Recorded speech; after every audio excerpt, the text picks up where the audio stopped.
Hello and welcome to another edition of Teaching Restored, where we are your weekly teacher council meeting. I'm Kevin Jones. And I'm Julie Hilliard. And today we have someone who wrote in and is asking us a question. And I love these. So for everyone else, if you have issues or if you want ideas or if you don't know what to do or whatever, we love people who write in to say, hey, how do I do this? Or hey, even I've got an idea, and then we can expound on that, whatever. We'd love to hear from you. So please, at any time, teachingrestore.com, let us know, and then let's share this. Because if you're having an issue, then other people are having an issue. If you're having a success, then hey, we want to share that as well. So let us know. So this one, here we go. I'm just going to read the email I received. This is so good. This is so good. And I modified it just a little bit to keep it a little bit more generic so that no one can tell kind of where it's from, because I know sometimes when we read these, people will go, oh my goodness, I think they're talking about my class. No, it's my class, right? And get a little self-conscious. Right. We don't want anybody thinking that. No, not at all. All right. This person actually has listened to pretty much every episode, which is kind of cool. Here's a question. She says, my question, there I gave it away. That got rid of half of the people in the world. All right. She narrowed it right down, Kevin. Narrowed it right down. Sorry about this. All right. My question is what to do with adults in gospel doctrine. The psychological safety in the class kind of went out the door. In fact, my first week teaching, several people asked me before class not to call on them and told me they felt dumb answering questions. As I've taught, a few people had very, very long comments and sometimes contradicted someone else's comments. I felt derailed and I'm quite sad about it. I listened to your episodes about being derailed and the one about too much discussion in class several times, which are so good. I just don't know how to have a learner's council with this group. People had warned me about very long-winded people in class. I kind of feel an imbalance of power. I'm younger than these people, and am just not sure how to gracefully ask them to keep their comments short or not to say things that disconnect the class. But I'm frustrated because people who have previously shared great comments now keep quiet, which I think we can all relate to, right? I know they don't mean to derail, but thanks for your podcast. I learned that they may just want to be seen, heard, and valued, but I don't know what to do. Can you help me with your great advice? So I don't know about great advice, but we're going to do our best to give ideas and different things that may help with that. So Julie, there are a couple different issues in this comment, in this email that was sent.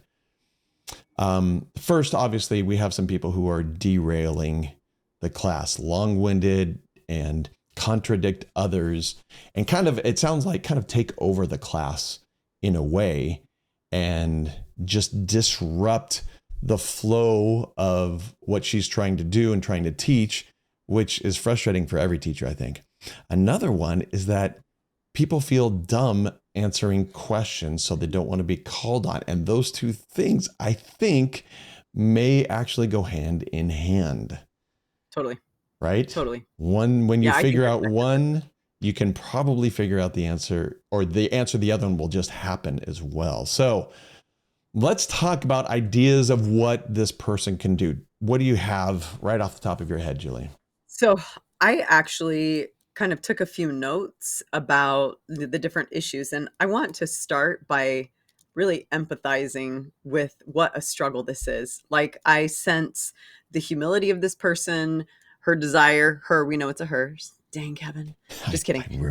Her desire to do what's right. But it is intimidating when you feel like other people in the class, think that they're smarter than you and, are a little bit older than you. And I mean, it just kind of puts you in a spot that can feel really, really hard. And I think that she nailed it with saying that the psychological safety in that space is a problem.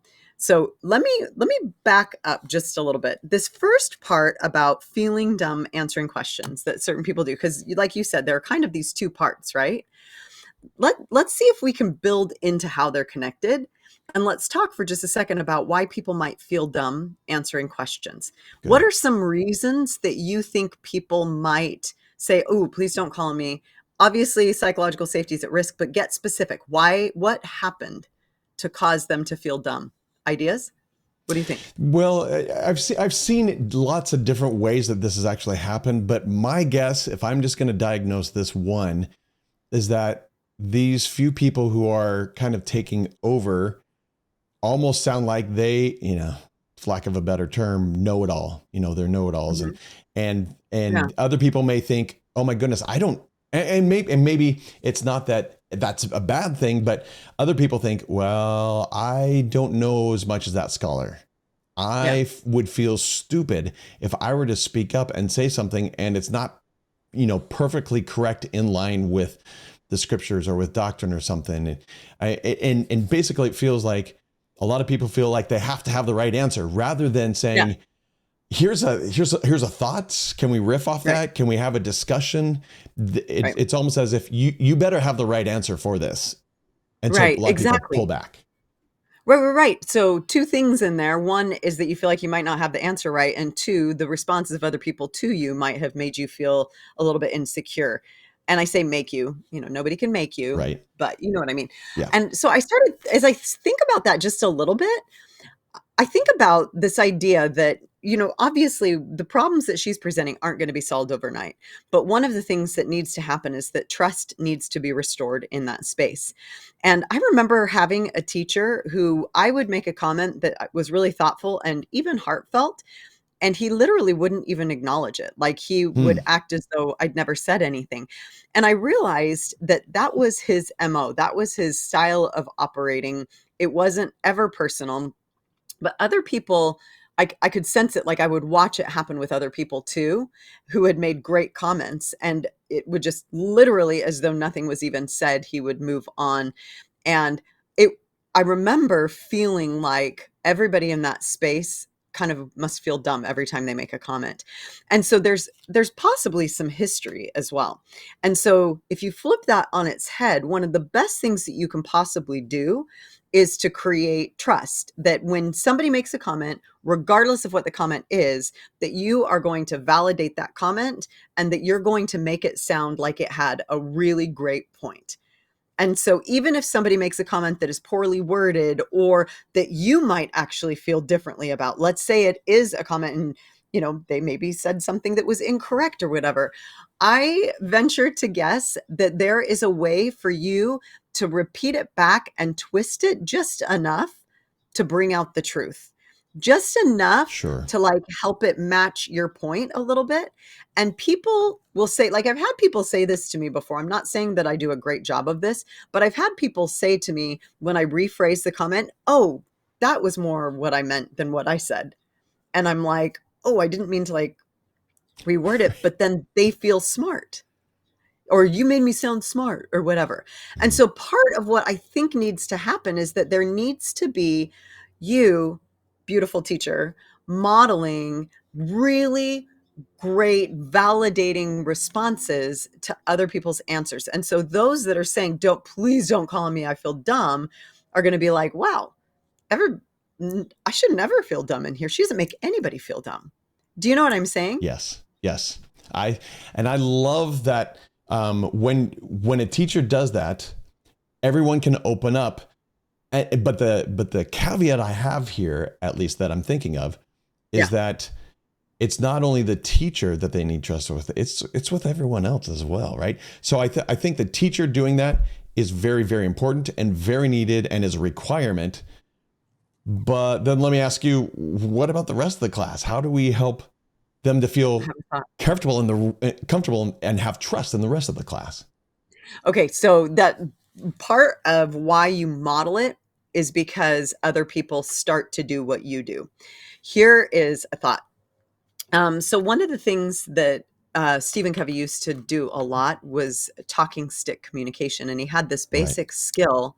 And I don't know if I've taught this before on this podcast, but I'll just really quickly review it.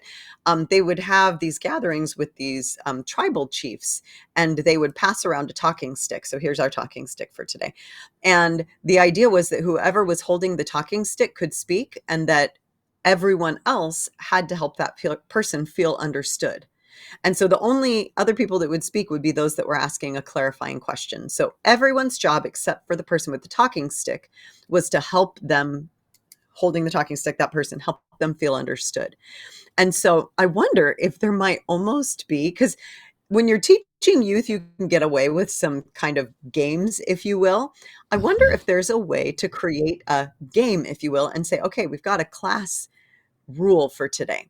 And I want us to practice this because I think that this skill, practicing this skill, will help us to learn empathy with each other.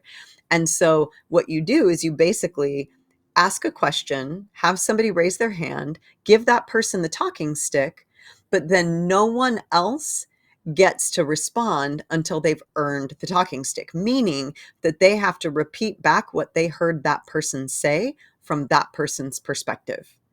And Mhm. then once that person's like, yeah, that's exactly what I meant, then they would pass the talking stick to the next person. So the way that you earn the privilege of talking in class is to make the previous person's point before you get the talking stick. Here's an example. You could even start it out by, here's my point, here's my question. Somebody takes the talking stick and they say, okay, I think your point was da da da, and the question you asked is, and you would say as a teacher, you'd be like, yep, you nailed it. Okay, so here's what my response is. And then anyone else who wants to build on that, the prerequisite is that they first make the previous person's point.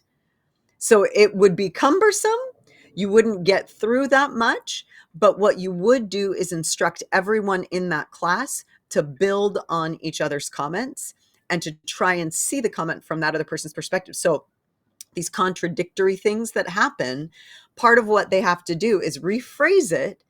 And then that person says, yeah, you totally got it. Or no, no, no, no, that's not what I meant. Because I would venture to say that some of the adversarialism is coming from misunderstandings and people not listening very well, rather than people actually preaching false doctrine or something to that effect in your class. Good I points. don't know. Yeah. It's an idea. Yeah. Okay, let me ask you about this, because some people listening may think, okay, seriously, I'm going to get a stick and make people do this. I mean, come on, Yep. this is gospel doctrine, right? I mean, and this is never done. No one does this. This may seem a little hokey or whatever, but I want to kind of reshape what this person may be trying to do. We may think, okay, you're a teacher, you're supposed to teach a lesson. Right now, no, you're not. I don't, don't look at it as I'm going to teach a lesson. Make your whole focus that everyone needs to share. Everyone, well, no, let me Not rephrase that. everyone. Everyone who wants to share can share freely because they trust each other. And that is your focus. It's Or not so your much the focus is, content anymore. yep, rephrase it. Your focus is to keep the class in dialogue. So Great. keep the class in dialogue means that people are adding to, this is crucial conversations, right? Adding to the shared pool of meaning or the pool of shared meaning. The idea is that everybody feels like they can add their perspective to this shared pool. Yes. And that Right. requires psychological safety. And so your goal is to keep everyone in dialogue, which means you're creating an environment of psychological safety. Yeah. And you mentioned it may be a little bit cumbersome, and you're right. It may Uh-huh. be, but that's okay for right now, because your goal is not just the traditional teacher goal, or what people think of as the traditional Right. teacher goal. Let's Right. expand that a little bit. You have to kind of build the foundation to have the good discussion. And if you have to break it down, it may get a little bit worse before it gets better. And that's okay. Right. But if you don't, but you're right. If you don't have that psychological safety, if you don't have that trust, then that problem is going to keep going on and on and on. So Right. it's worth it to try it. Well, and so this idea of talking stick communication and this little principle, this may not be the right thing, but let me suggest something. I think that in our classes, part of what we're doing is we are figuring out how to be better learners. Like that's part of why we go to church. We Right. go to Yes. church so that we can, okay, actually, you know what? Let's read a couple of scriptures about this. Okay. Let's go to Ephesians chapter 4. We're going to read in Ephesians and the Doctrine and Covenants. So Paul in Ephesus, right? We're going to Ephesians. Hold on, where is it? There we go. Chapter 4. And if you look at verses 11 through 13, it's talking about the different roles that people play. So this is when Paul's talking about, Mm-hmm. like he's talking about the unity of the body of Christ, I think, in this, isn't he? I think he is. One faith, one baptism, endeavoring to keep the unity of the Spirit, bond of peace. Okay. There we go. So do you want to read 11 through 13 real quick? Yes. And he gave some apostles and some prophets and some evangelists and some pastors and teachers for the perfecting of saints. Teachers. Teachers. Yep. Sorry. Keep going. For the perfecting of the saints, for the work of the ministry, for the edifying of the body of Christ, till we all come in the unity of faith and the knowledge of the Son of God, unto a perfect man, unto the measure of the stature of the fullness of Christ. Okay, so what is the role of apostles, prophets, evangelists, pastors, and teachers? Like, what would you say is the role as outlined in this scripture? Well, perfecting of the saints, work of the ministry, edifying of the body of Christ, right? Until... Yep. So what? Go ahead. Keep going. No, keep going. Yeah, I mean, they're doing that, but the real purpose behind it is in 13, I think, till we all come to the unity of faith and the knowledge of God. And right. Okay, so I think that we could maybe put this under the umbrella of becoming a more Zion people, right? Like, sure. The purpose of the kingdom of God on the earth is to create Zion. What is Satan most afraid of because he is powerless against it? Zion. Book of Revelation teaches us that. He lies in wait to devour the man-child that is birthed from the woman, and the man-child represents Zion, and he wants to devour it because he's petrified of Zion. Zion cannot even whimper before Satan is threatened by it, because the unity of the body of Christ, the unity of saints, renders Satan powerless. And so we are trying to create a Zion people here. We are trying to create a unified people. And there's a word in verse 12 that I want us to bounce to Doctrine and Covenants with, and it's the word edifying. So now go to Doctrine and Covenants chapter 50, and let's look at verses 22 through 24. Okay, so I'll go ahead and read that. Is that okay? Sure. So it's talking about he that preacheth, you, lovely teacher, and he that receiveth, all of the people in that classroom. The goal is that they understand one another. Okay, talking stick communication. Yep. The goal of that is literally to not just be understood, but to understand one another. That's one of your primary jobs as a teacher. And the goal is that as a result, both are edified, there's that word again, and rejoice together. Okay? Now, the idea that that which doth not edify and is not of God is darkness, I think you're feeling a little bit of a lack of edifying comments. That might be what's going on. And so the next part about God being light and more, like the goal is to create together an experience so that everyone can feel the Spirit and receive more light, more knowledge. What does edify mean? Like, how this idea that you understand one another and as a result, everyone's edified. What is edification? You know, I'd love to actually look that up in the dictionary, but I see it as kind of adding to or more completing in a way. Yeah, more completing specifically. So dictionary definition talks about enlightening or informing, instructing or improving in moral or intellectual ways. So it's like, it's lifting, building, right? But it's specifically in religious knowledge or moral things or intellect. So It's the idea of basically religious instruction should lift all people, all boats rise. And so you want to create an environment where everyone is lifted together. And the only way that you can do that, according to this verse, is if you understand one another. And so I do kind of think that an exercise like talking stick communication, bringing it Yep. up and actually practicing it, you could even be explicit and say, one of the things that I have struggled with as a teacher is I sometimes feel like we don't do a super great job of building on each other's comments. And so I would love to create an environment where we're better at that. And so let's go back and practice the really basic skill and be explicit about what you're doing. And you could even read that verse and say, my goal is that we understand one another so that we can all be more edified. And I think, does everyone share that goal? Ask people. And if they're on board, say, are you willing to try something like this? I Sorry, you were love going to that. say something. No, no, no. I love that. One thing I do want to say though, that I've never really put together reading in this verse, sometimes I like to look at what it doesn't say, Oh, okay. right? So for example, verse 22, wherefore he that preacheth and he that receiveth, it doesn't say understand the doctrine. What it says No, is understand each other.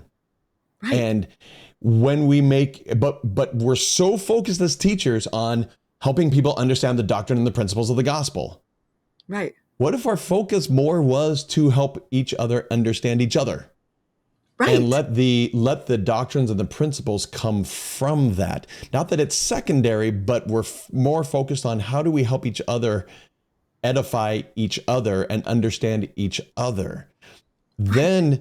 Then the whole doctrine and principles and application can be expounded from there. But you can't get to the doctrine and principles and application if you don't understand each other and don't have really the talking stick communication or what that provides in the end.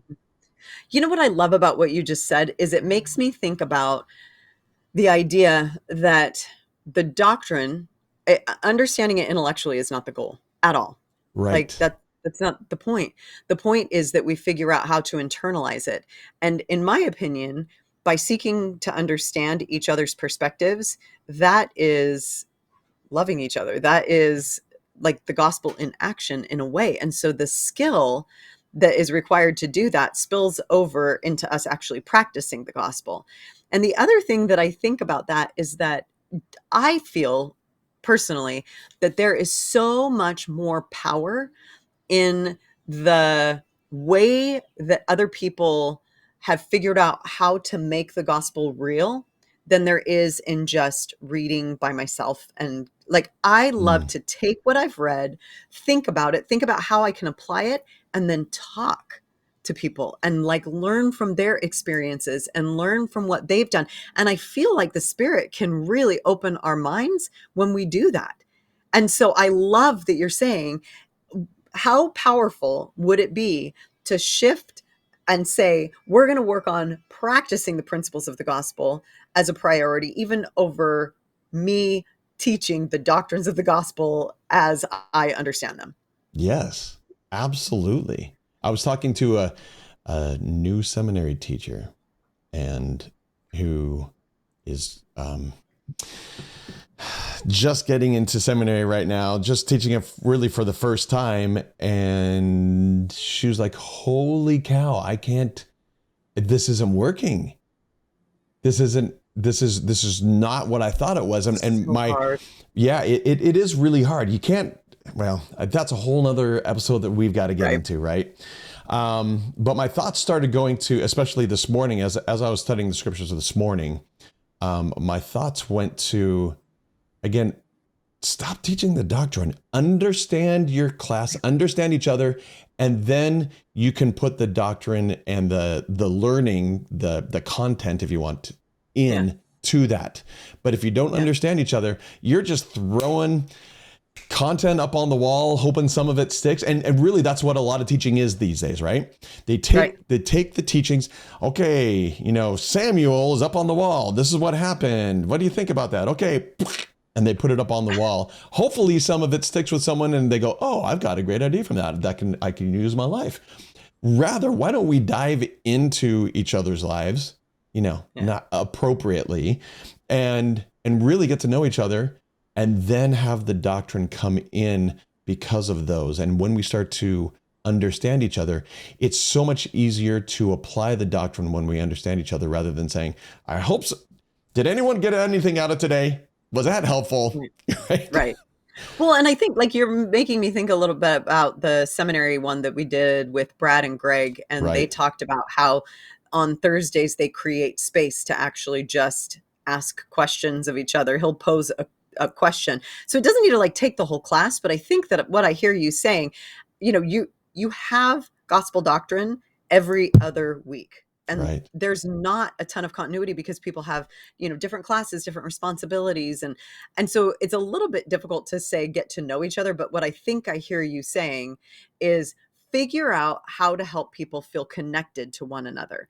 And I think that part of how you do that is by just really trying to understand where each other are coming from. And that is the goal of talking stick communication. It's perspective taking. It's Hmm. not to be able to regurgitate the words that they said. It's to be able to put on their eyeballs for just a second and try to see the world as they see it, so that you can understand why they've drawn the conclusions that they've drawn, how they've come to the place of feeling or thinking the way that they do, right? Yes.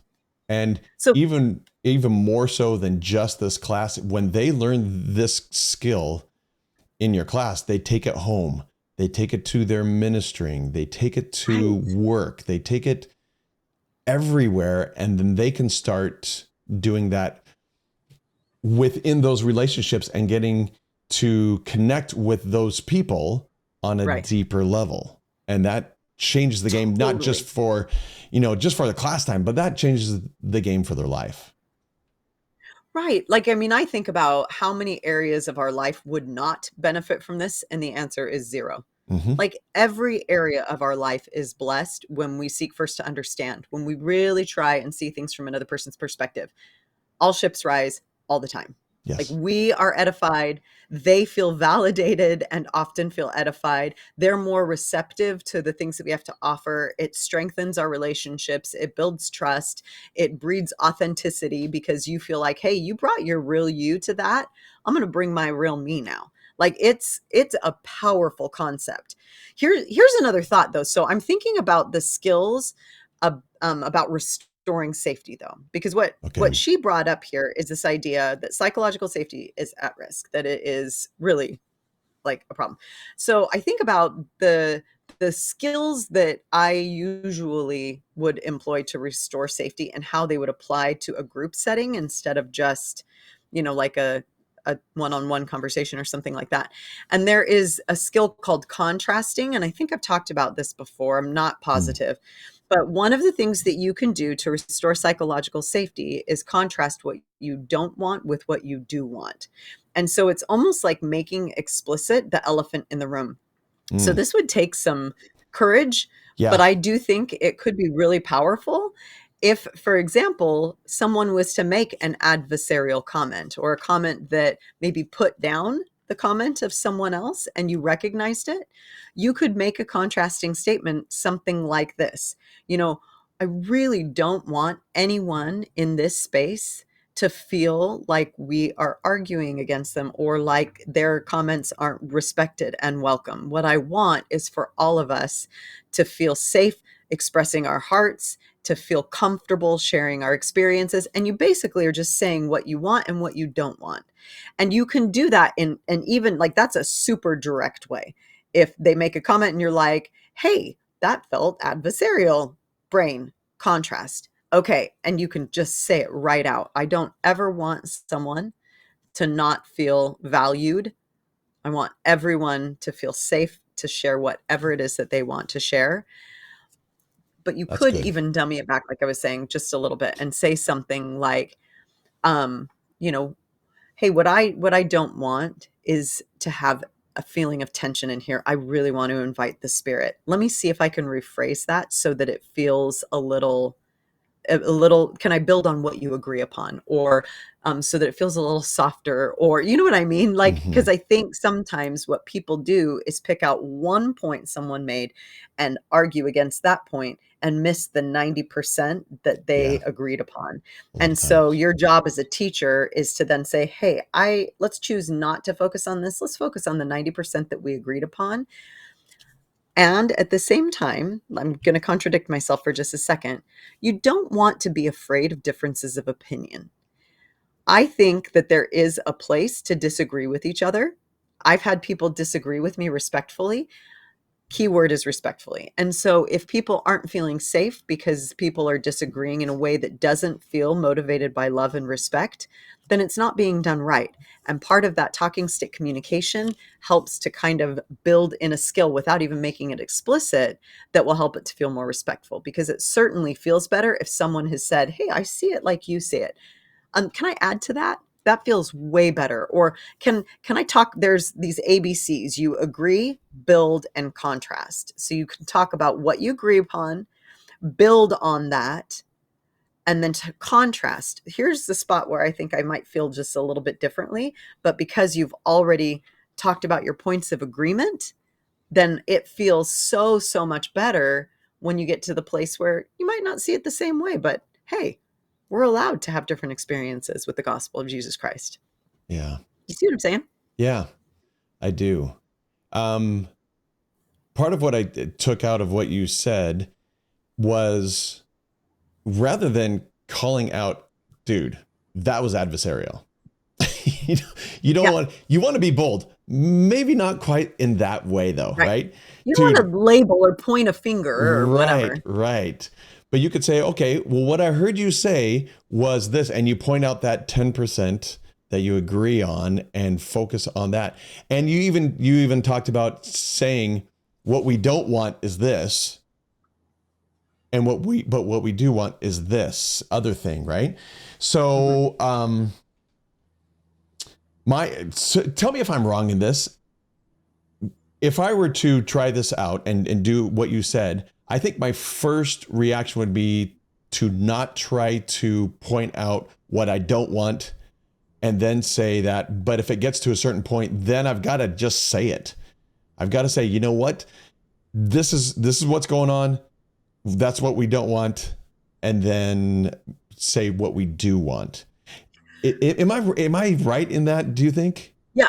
Let me see if I can make it more concrete in what you Okay. just said, because I think you're right. Like, it feels really bold. Here's kind of how I'm envisioning it going, just a little bit. And so this is, again, we're processing through this, um, and giving just kind of these nuggets of advice. And if any of them don't feel comfortable or like they match your personality, you can flush them down the toilet. It really is okay. Nobody's offended.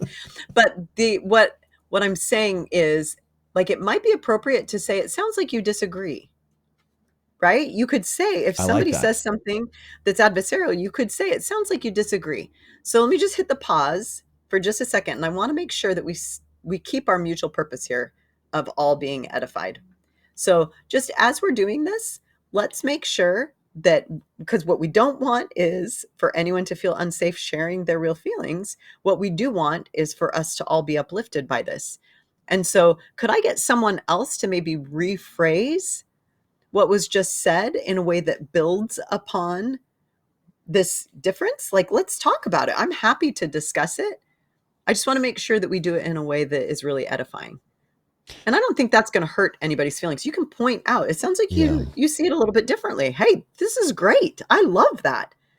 And even if they said it with like a rude, condescending tone, you saying, sounds like you see it differently. Wow, this is a great opportunity. And just kind of hitting the pause button, and from a place of instruction, setting the stage.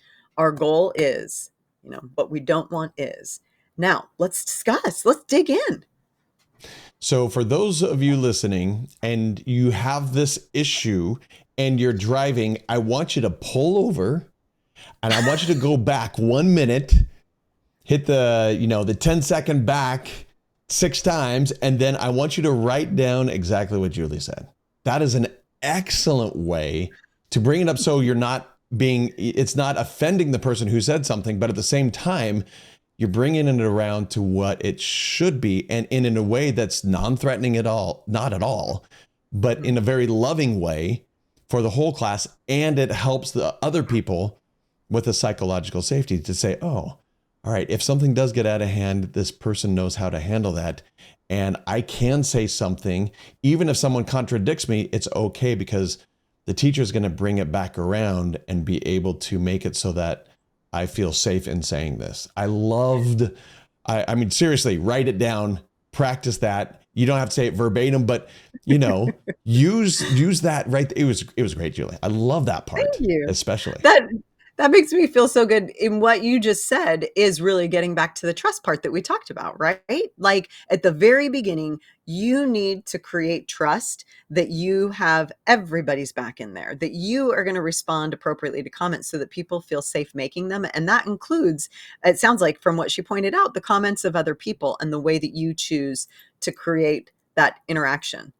So anyway, can I throw out another suggestion? Is it Please, okay if let's I hear keep it. going? Yes. Okay, you can totally interrupt me. So here's something kind of interesting. Actually, I have two more points, so I'll make one of them at the very end when we're all done. But Okay. this is another idea. Oh my gosh, I have three. One, just really quickly.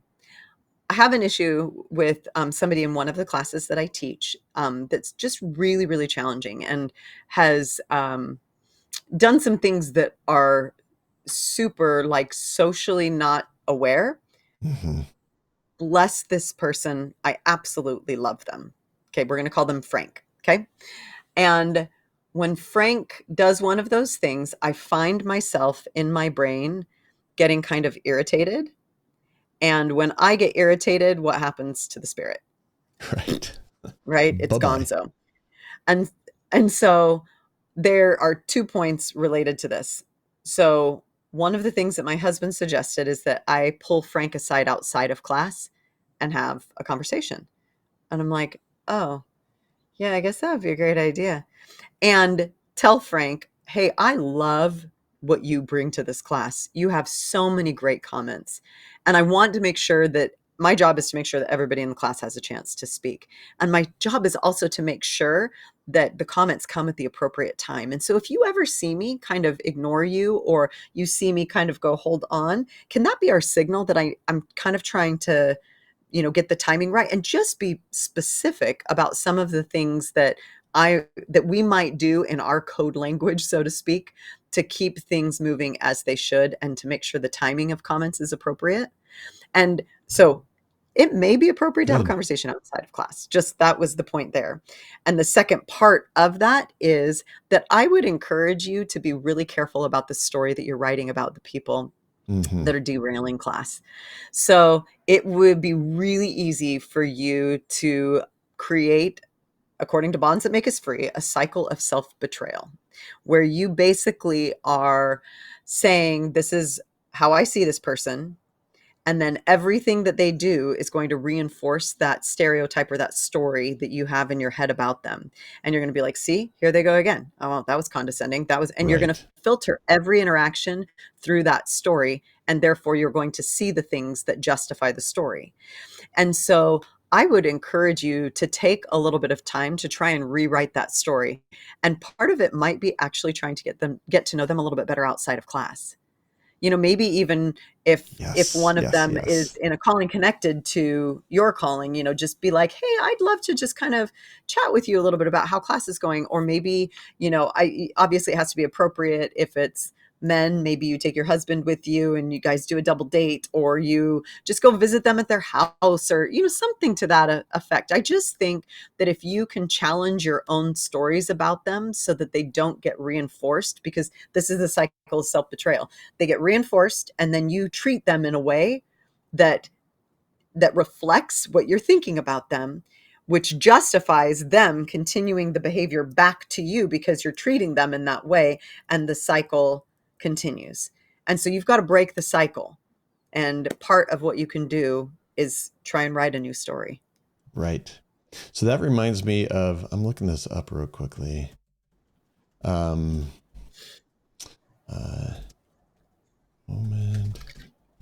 let me see if I can find this. It's a quote from Ender's Game. Oh, fun. Did you read that book or ever see that movie? I think so, yeah. Yeah. The movie, not the book. I've not read the book. Yeah, I haven't either. My family has, but let's see. Oh, maybe I can't find it. Anyway, it was along the lines, and I've seen this in my own life. When I'm having a difficult time with someone, the more I get to know them, the more I start to understand, and the more I start to love them, rather than Mhm. have them annoy me or be Right. annoyed by them, right?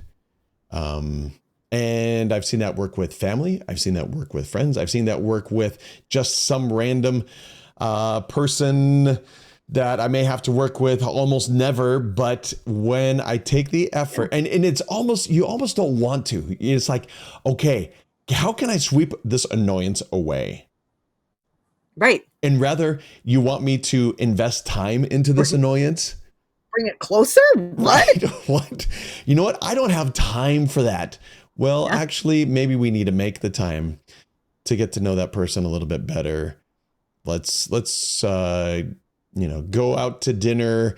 Maybe as couples go out to dinner, or invite them over, or whatever it may be. But I find that my relationship and my story completely changes that I typically write with him. It completely changes. And then I have either more, well, I'll say not either, but maybe more compassion, Mhm. just more understanding, or maybe I finally start to understand, oh, this is how to best, I'm going to say deal with that person. That's not the right way to say it, but have a Engage. relationship, engage with them. Yeah. Yeah. Yeah. Yeah. I love that. I love that. Okay, can I add one more tip? Yes. So the other thing that I thought a little bit about is in that email, I think that she said something about I don't really know how to have a learner council with them. Mm-hmm. And so I want to talk about how you could potentially have a learner council because I've done that. And you don't have to have it take the whole entire hour. You can just take the first 5 to 10 minutes of class and really do this. And I think that you can do it at any point. It doesn't have to be like the first day of you teaching. You could say, hey, and just be transparent. Again, being authentic always wins. And you could say, hey, I'm struggling a little bit to really facilitate the type of conversation that I want. What I want is, and then maybe read the scripture from Doctrine and Covenants and say, this is my goal. This is what I understand my calling to be. And so I'm trying to dig into this more. And what I'd love for us to do is come up with some rules of engagement so that we can make sure that we're all bought into how we're going to engage with each other in here. And I think that what you will find is that some of the solutions that people propose, or some of the rules, if you will, for engagement that people propose, will actually target the issues that they're feeling insecure about. So, for example, if you have someone who has a difficult time sharing, let's say that they have a difficult time sharing because it seems like someone else always one-ups them.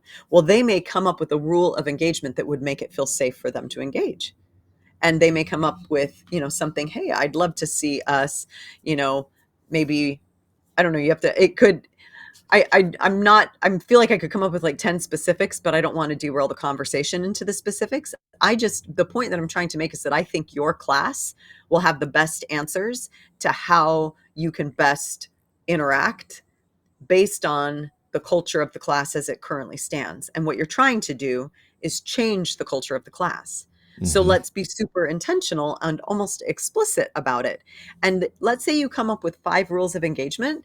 It wouldn't be the worst thing in the world to actually, make a little poster, laminate it, post it up on the board, say, you guys are so awesome in contributing to this. I just want to remind everybody, in case people weren't there, what our rules of engagement are. Let's make sure that we're kind of following those, and you hold each other accountable for it. And one of them might actually be this talking stick style communication, that before you make a comment, that you acknowledge the comment of the person just before you, maybe not restate the whole thing. That's, when you're first learning that skill of empathy, you have to restate the whole thing. You have to make sure you captured everything. You have to make sure that person understands. But maybe the rule of engagement, once you've learned that skill, is that you just acknowledge the previous comment before moving on. Mm-hmm. Do you know what I mean? Yes. So Yeah. Yeah. just I think that can be really useful. I'm teaching a marriage class right now, and it's interesting because we're talking about communication specifically. And as we started talking about safety, like creating safety so that you can have that conversation, and what people's kind of default behaviors were when they got frustrated, and they were talking about them amongst themselves, the exercise that I had them do is come up with some rules of engagement when you need to have a tough conversation. And Mm-hmm. I'll be interested to see what they come back this week with, because that was, what they were supposed to do together at home. I do feel like people feel safer participating when there are some ground rules. Like, you go into it trusting the other person to keep the rules that you've set together. And so it can feel a little bit more comfortable to bring up hard things. Yeah. Because you can always look back to those rules and say, all right. And if someone breaks the rule, you may or may not want to be bold enough to say, time out. You broke, Yeah. technical there. No, Yeah. I mean, it's in the end, you could say, okay, how did we do in these rules? Well, we could have been Right. better, and let them have the conversation around Assess. it. Right. I love that. And I love the idea that people can apologize if they mess up. Yeah. Apologies go a long way, right? Yep. So acknowledge it. If you botch it and you're like, I am so sorry. That probably didn't feel great when I talked over you. I shouldn't have done that. I apologize. Like, that will also build Yeah. trust and strengthen the relationships within the class. Yeah. Good. Any other thoughts you have around this? Okay, so I think that was most of mine. Hold on, let me just make sure. Oh, here's one other just kind of playful one. If you are getting frustrated that certain people are dominating and you want to get more and more people to participate, I think I may have mentioned this once before. I can't remember. Todd and I talked about it. Todd's like, give everybody 5 tokens and There you say, go. my challenge to each of you is to use your tokens. And once your tokens are used up, you're done. That's Kind of a great. thing. You Yeah. know what I mean? And just make a Yes. game out of it. Maybe it's not 5, maybe it's 3, but part of what you're doing is you're trying to get people who don't normally speak to speak. I dare you to use all your tokens. And people who speak too much to It zip it. limits. Yeah. Yeah. Yeah, limits. That's a better way of saying it than zip it. Yeah. Someone makes a comment. I'm sorry, you just used all 5 of yours. That Yeah, was that was too long. worth 5. Yeah, if it's a long-winded comment, you can say, I value that at 5 tokens. You're done. Yep. Thanks for You're in debt playing. now. Maybe next week. You're in debt. You can't. You owe somebody. You got to negotiate to borrow somebody else's token. Sorry, you're done. You want to borrow someone's tokens? Yeah, see what you can negotiate. Do an act of service. Yeah. Yeah. I mean, really, overall, though, that's a great idea, Kind of because, fun. I mean, it could be fun. And it could be fun, though. Because what it does is it helps people focus in on, if I'm going to say, I mean, it doesn't have to be 5. Maybe it's 3. Maybe it's more or less, whatever. But it helps people focus on, what I'm about to share, will it really add value? Will it, or am I just going to just go off on this topic because I know so much? No, well, if I know so much, then I'm going to choose the parts that I'm going to say and then be done. Yeah. I'm going to be selective. That's right. Yeah. That would be kind of funny to be a teacher and then kind of evaluate that. Not to say the whole token thing yet, but to just evaluate that before you do and say, okay, Frank is an 11 token person. And oh my gosh, that's so funny. Yep. Okay. Yeah. Or, so with questions, as a teacher, it's really difficult to, I mean, you kind of get a sense of, oh, wow, that person spoke a lot, or, maybe not enough, or whatever it is. But with questions, what I like to have someone do sometimes is, when I'm teaching, I like to have them write down the questions and what type of question. Is it a binary? Is it factual? Is it, introspective, for example? What kind and how many?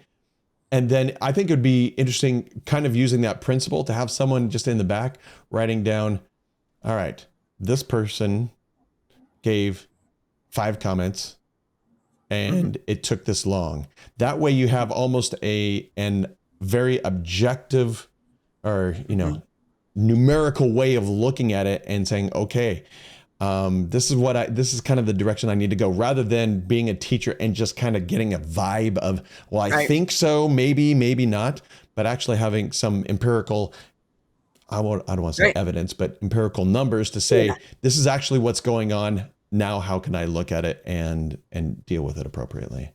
Well, and I think that that's valid, because if you've written a story that they just drone on and on and on, then they start talking and their 10-second comment feels like 45 minutes. And so maybe the story in your head is influencing your perception of how many comments they're actually making. Absolutely. And maybe you think, oh, a lot of people are giving comments, when you realize that only 10 people out of 50, 60 gave comments. Right. That's a good point. I need to. That's a good point. Yeah, I need to somehow help that. Help spread it out. Get rid of the imbalance. That's a good point. That sometimes our perception might be off. So having some actual data could help. Yeah. Good. I like it. This is so good. I love when people write in and say, "What do I do?" And then we get to explore that. I hope that it was helpful. It's hard not to interact and ask her questions, because are we actually seeing it right? I'm not sure that we're seeing it right. And so I would invite a response to this, if she is so inclined, to let us know. Did any of what we shared kind of ring a bell with you? Did any of it resonate? Right. And if any of you are having a similar problem and you try any of the things, let us know. How did it work? Did it not work? Did it work? Did it kind of work? Or in implementing this, what were your challenges? Because you may come up and say, I tried this, but it totally went off the wrong way this way. Okay, well, let's talk about that. Tweak it. Let's talk about it. Totally. Yes. I love that. Yep. Good. All right. Thanks, everyone, for joining us. And if you would, as always, like, share, subscribe, comment, and in the whatever podcast medium you're using, if you would, please leave a comment and rate it. It helps us so very much and makes it so that other people, other teachers of the gospel, get great ideas, and even ideas, again, from you. We want to hear those. So teachingrestore.com, let us know. Thanks, everyone. Take care. Thank you. Bye.